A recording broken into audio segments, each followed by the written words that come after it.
Et par comparaison, et c'est horrible à dire, mais les infractions de la route sont punies plus sévèrement en Suisse que les viols, puisque c'est de la prison ferme la plupart du temps.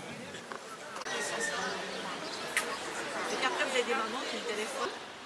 Alors tout d'abord, Isabelle Descombes, présidente de l'Association des familles monoparentales. Merci d'être venue aujourd'hui pour participer avec nous à la Journée internationale pour l'élimination des violences à l'égard des femmes. Les violences faites aux femmes peuvent prendre plusieurs formes. Elles peuvent être physiques, psychologiques, sexuelles, structurelles, symboliques ou économiques. Et certaines formes peuvent avoir l'air moins graves ou moins importantes, mais elles servent toutes la même cause et la même idéologie. Dans des gros discours inutiles, je vais simplement relater quelques dates qui ont émaillé ma vie de femme quant aux droits acquis après beaucoup de luttes. Je suis née en 1955.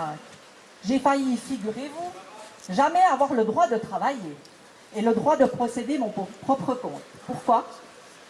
Parce que c'est seulement en 1968 que les femmes mariées ont obtenu le droit de travailler et d'avoir le propre compte en banque, sans l'autorisation de leur époux.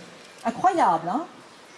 Et pourtant, il a encore fallu attendre jusqu'à 1971 pour avoir le droit de vote au niveau fédéral.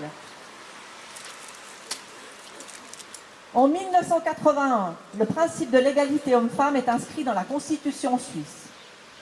Donc la première chose qui est importante à rappeler, c'est que la Suisse n'a pas ratifié la Convention d'Istanbul, qui est la convention de lutte contre la violence à l'égard des femmes et la violence domestique. Et cette convention n'est pas entrée en vigueur non plus en Suisse, alors qu'elle a déjà été ratifiée, elle est entrée en vigueur dans de nombreux pays. Dans l'ensemble, ces inégalités ont augmenté, c'est-à-dire autant les salaires, mais aussi l'accès aux postes à responsabilité, l'accès aux emplois à temps complet.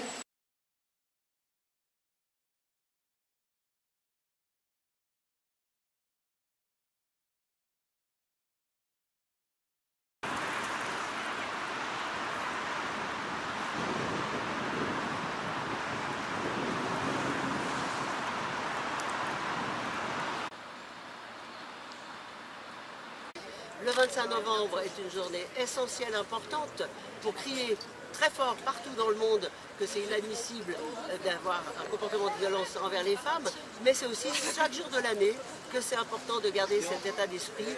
Tous les jours, nous devons être à côté des femmes et pas être violents avec les femmes. Donc merci d'être là et passez le message.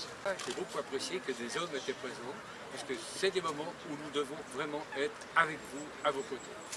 Le 25 novembre, chaque année, c'est la mobilisation pour l'élimination de la violence contre les femmes.